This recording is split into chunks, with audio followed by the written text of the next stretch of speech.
Hungary is a very bad, naughty, no good country. So bad that members of the European Union Parliament voted 3-1 in favor of declaring that Hungary is a black stain on the European Union, that Hungary is negatively affecting the image of all other EU members.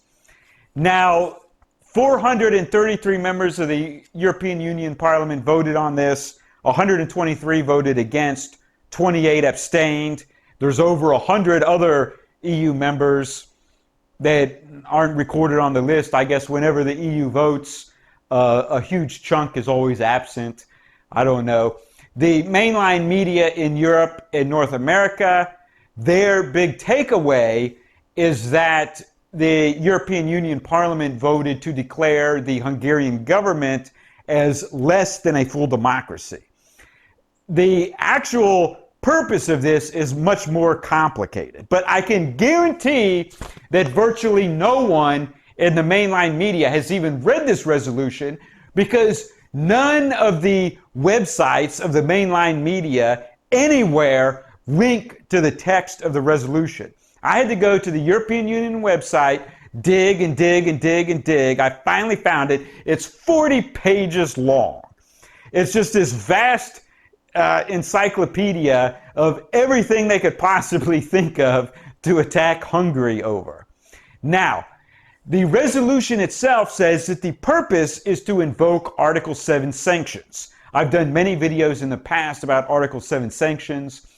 I'll try to sum this up very quickly. This basically says that the EU can sanction a member state if all other member states agree to it. And what's happened is it's become impossible to actually sanction any member state because there's always at least one other state opposed to it. So there's this long history of trying to make it easier to invoke Article 7 sanctions. This first occurred in the 90s when the EU was debating on accepting a bunch of new countries like Slovakia, Romania, Bulgaria. Austria had a very left-wing government. And they said, hey, some of these countries have people with radical right-wing views, and they could get in the European Union and embarrass us. So we need to make it easier to invoke Article 7 sanctions. The rest of the EU did not agree. Austria did not get its way. Then in 1999, the Austrian Freedom Party, under the leadership of Jörg Haider, came in second place and became part of the ruling coalition of Austria. A bunch of left-wing parties in Europe lost their minds, and they tried to initiate Article 7 sanctions against Austria for having this so-called right-wing party in their ruling coalition. But it failed because Austria didn't get their way earlier on. It was too hard to invoke these sanctions. More recently, they've tried to invoke these sanctions against Hungary and Poland. The only times there are major attempts to invoke Article 7 sanctions are against countries which just happen to have governments that are one of the most conservative governments in Europe at that time. So it's transparently disingenuous.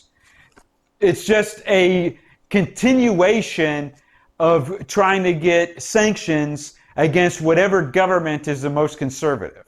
And so what's going on right now is they're trying to grant themselves the right through the courts to bypass the Article 7 process and sanction a country in a more easier, simplified process. So what they want to do is say that, well, Hungary is squandering EU funds, therefore we can seize those funds.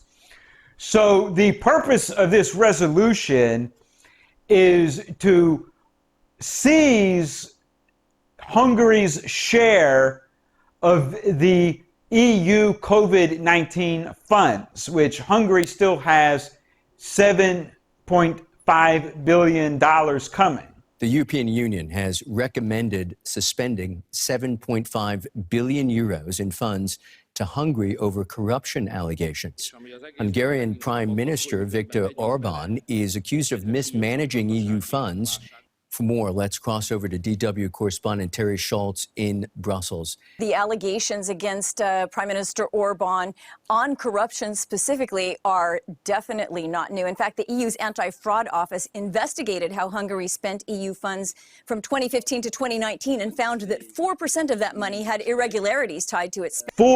4% of EU money was being spent on questionable things in Hungary. 4%. Now, if I actually believed that any single government in the entire world was only squandering 4%, I would say that they are the most saint-like, angelic government that has ever lived.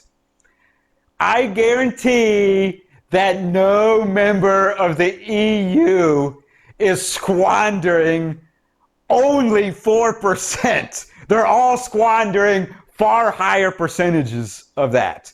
That is just complete nonsense. And so let me get into the actual resolution and what they're attacking Hungary over.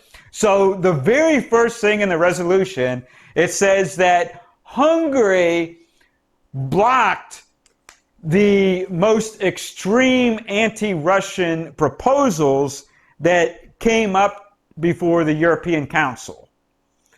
Proposals that had Hungary not blocked the current unprecedented European energy crisis would be even much worse than it is right now. The second thing they attack them over is they say Hungary used COVID-19 to seize broad new powers, and now they are reluctant to relinquish those powers. Well, are there any other countries in the European Union that use COVID-19 to seize broad new powers, and now they don't want to give them up? So they're basically attacking Hungary over something that all of them did. Then it gets really comical because they say that, well, Hungary's electoral system is flawed. Now, in the 2022 Hungary national election, this was the most monitored, tested, scrutinized election in all of Europe in recent memory. There was a massive international effort to hunt for evidence of election fraud. The resolution itself says that EU monitors found no evidence of fraud, that they found the election was well administered and was totally professional. So they say, well, this means that there must be some other way that the playing field is unfair. It has to be, because the Fidesz party couldn't possibly be so popular unless something was wrong. So they say, well, Fidesz is a large popular party. They're competing against a bunch of other smaller parties in a single district winner-take-all election. It makes it very hard to defeat Fidesz. And so the Fidesz party, well, they should change the way seats are allocated to help their opposition. Now, I've made several videos in the past detailing how in the 1990s, France changed their entire system of election to keep Front National out of parliament, to keep one of the largest parties from winning any seats. They went from 100% proportional representation to 100% American-style winner-take-all to keep a specific party from winning seats. And the EU has been perfectly fine with this all along. And now they're suddenly saying, oh, Hungary, which has a 50-50 system, the winner-take-all section is no fair. That Hungary needs to go to an all-proportional system because it would help the opposition parties. That's in the resolution. I'm not even joking. I mean, you could not even get more hypocritical. So if the EU actually truly believed that single district winner-take-all elections were anti-democratic, they would pass a resolution saying France was not a real democracy because France is 0% proportional, 100% winner-take-all. And they would say, hey, America and Britain are not real democracies because they're 0% proportional. No, they're saying that Hungary needs to do away with their 50% winner-take-all because Fidesz does too well in those races.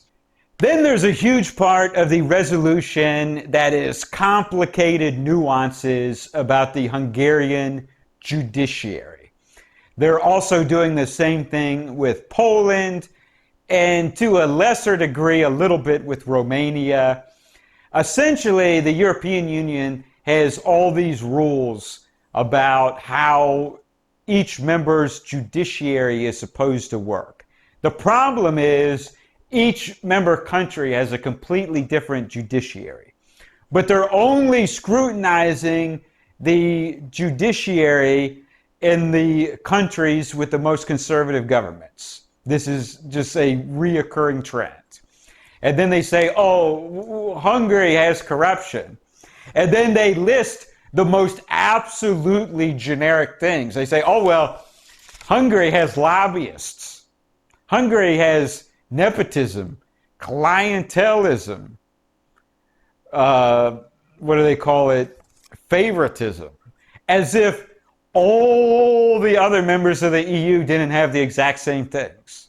Now, most of the major media outlets in Europe are all government-funded media outlets.